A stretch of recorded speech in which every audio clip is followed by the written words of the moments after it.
Justin, what's going on, buddy? Yo, what kind of adventure are we on today?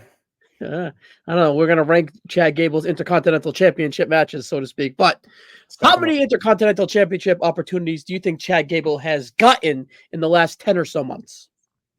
I'm gonna say 4. 3 against Gunther, and he had the one. No, 5.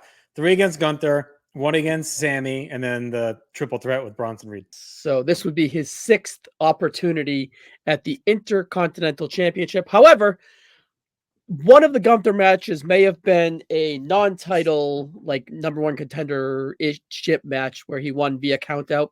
So technically 4, 5, 6. This is his 5th or 6th opportunity.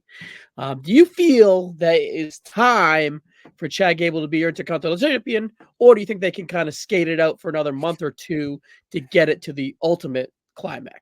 Yeah, I don't know. We're in like a weird spot because you don't want to go too far, but he still has like Alpha Academy to burn off. Like if he pisses off Otis even more, and Otis finally wakes up and turns on him, and the others turn on him, like they can still do that before really going full heel with him.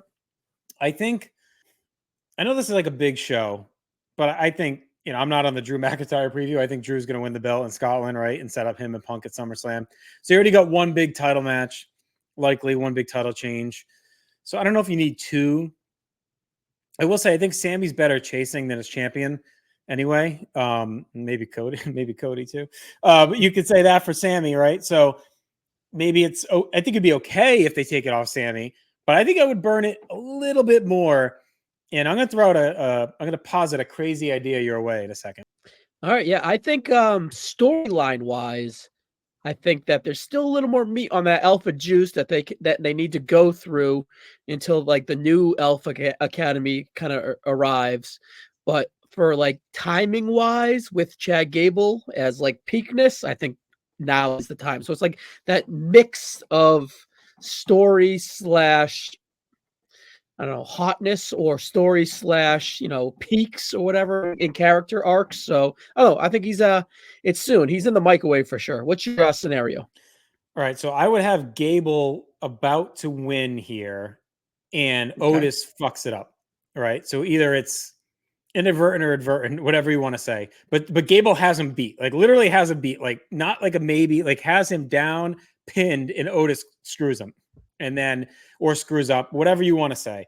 And then, so Gable still has a bitch. He kicks Otis out of the Alpha Academy. So now you set up a rematch, and Money in the Bank is next, right? Toronto in Canada. So I have Gable win in Canada over Sammy to win the IC belt. I also have him win Money in the Bank with the help of a new Alpha Academy and give him the briefcase and the IC title. And just go all in on this freaking guy. And it's a good way to debut like a new heel stable. Like he boots them all out. He wins the IC belt and fires them all, whoever's left. And then he says, oh, I get another surprise for you. And however you want to weasel his way into the Money in the Bank somehow. And then he ends up winning with the help of a new Alpha Academy. Now, you can still do that if he wins the IC belt Saturday at the Castle and still do the same idea where he goes in as champion. But I just think, why not go all in on him? I mean, I think he'd be a great briefcase guy, especially if he's got like a new badass group with him. He's fantastic with props, right? Like he'll make anything work. And how old do you think Chad Gable is? I know he's old, right? Is it like 40, something like that? 41, 39? He's my age. He's 38 years old. Yeah. So why not do it now? I mean, like now's the time to go all in. Why not? And in a world where Punk, is probably going to be champion by the end of the year is my guess. Like Gable versus Punk is like a cool match. I'm not saying Gable's going to win the world title. He could fail. Sounds like a Royal Rumble match. Yeah. Yeah, but him cashing in on Punk while IC champion or something like that would be really cool. Yeah, I think he's good with props. I'm not sure how we get down that road, but if it was the Vince era, I could see it working for sure. But I feel like it's like Triple H is calculated, but it could be a calculated way of getting there, and it's still working for sure. But I'm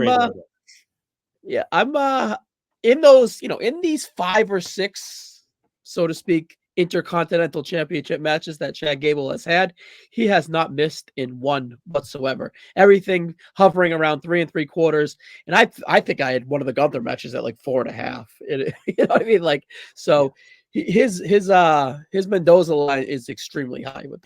Yeah, and crazy Money in the Bank idea aside, I'm fine with it. But yeah, I think I still don't think I'd have him win here. But I do think I'd have him like not lose.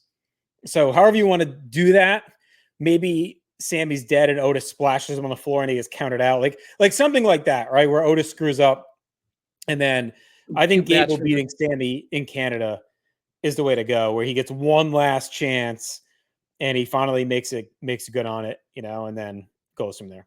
Yeah, because it's like this has been building since WrestleMania or right before WrestleMania when Sammy became the number one contender when he outlasted Chad in the gauntlet match. Chad Gable was his coach, got him ready. He won in the big moment.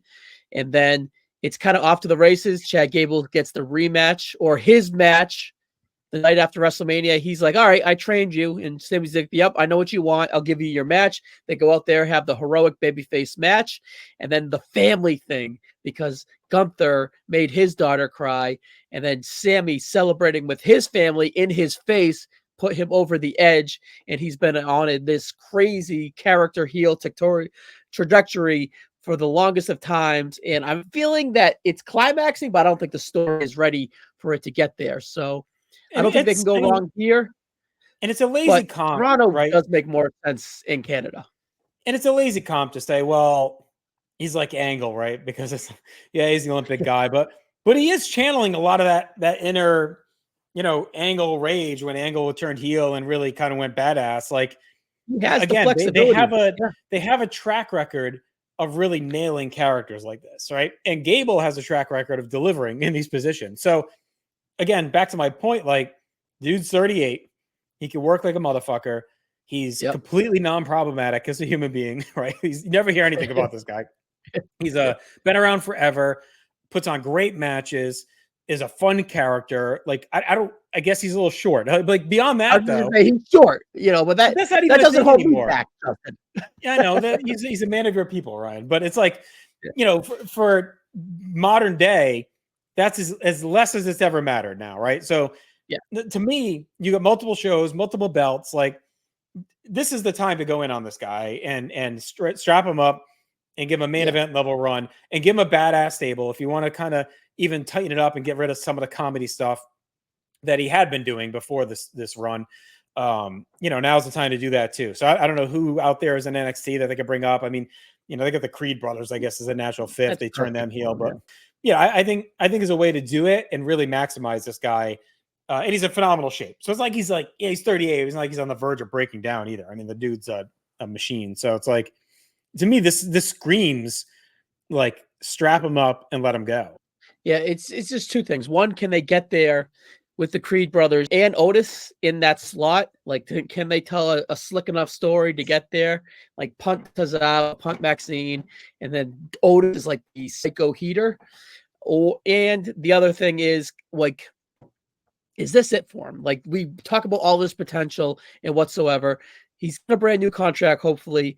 And is this it for the peak? Is this just like a carrot to dangle him to get him to resign? And like, this is just Sammy feud is it? Or did they actually go with him? I guess the money and the dollar signs would say a lot with the contract, with that speculation there. And I don't know those, I don't know those numbers or whatever, but I hope they truly go with him because he deserves, and I think there's legs there and I think he's awesome. Look, since Triple H came into power, he has transitioned away from being a comedy act to having top matches on Raw, promoted weeks ahead, right? Yes. Then they promote it like weeks out as a major draw against Gunther, who, like, we know Triple H is obsessed with as being like his top guy, right? So he put his top guy with this dude multiple times, gave him, they took Mania from him, but I think it was for the best in a way. And then put him right back with Zayn, who they see obviously as a top guy.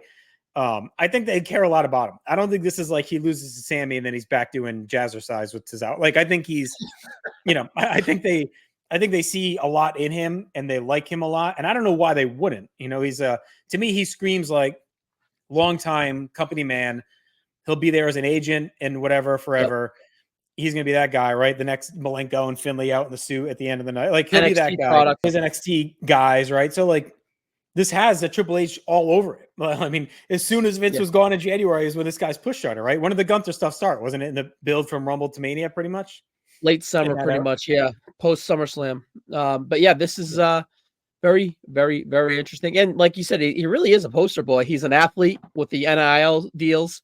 He is an Olympic wrestler, some of those guys they want to get, and he's a product of just NXT. He learned in NXT. He transitioned in NXT. He grew on Raw and SmackDown. He went through the mid-card, went through a tag team, so on and so forth. So he has like touched every level of success in the WWE. He's climbed the ladder, and he really is a token poster boy for the WWE and NXT and the system they have got going on. Yeah, he's done everything they asked of him. All this goofy shit, right? He did all of it, you know? So it's like, you know, he's been a company man. So 2 questions. One, what does it mean that we've barely talked about Sami Zayn? It means he's a better chase than a champion. And he's wonderful. Not a bad chip though. Yeah. No. He's been great. He's been great in this feud as well. Obviously, you need without him, the Gable stuff is good, but he doesn't have that zeroed in point, right? So we're doing a kind of a soft Hogan and his buddies right here but it's like, I just think this story is really about where Gable's going to go more than Sami, because Sami's bulletproof. Like, he could lose the belt here and be fine. He could win the belt. I mean, he could retain the belt, lose it in a month and be fine. He's not going anywhere. The crowd loves him.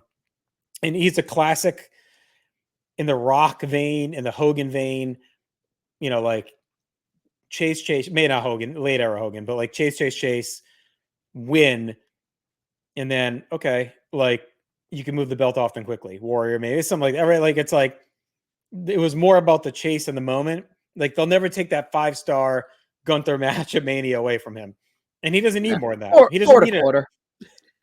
You know what I'm saying? I know. He doesn't 5-star moment. He doesn't need that epic run. We just had an epic IC title run. Like, I don't want to see, I'm all for making the championships important long runs, but we don't need every belt to have a 18 10 weeks is enough for him.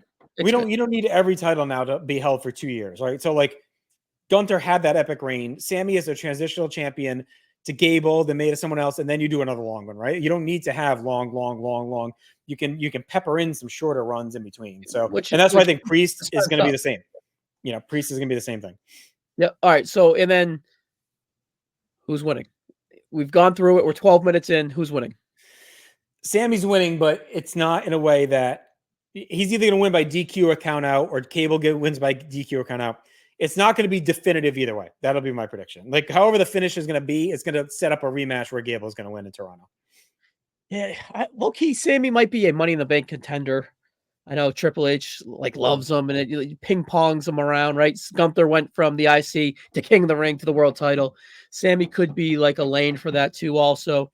And I don't know. I think that this might be the time to do it, just because I'm not sure if CM Punk screws Priest, and then you have the 3 Scotland people in matches, and I don't think any of them are really going to win. And then there's no chance that AJ beats Cody. So it's just like, this might be the moment in the show.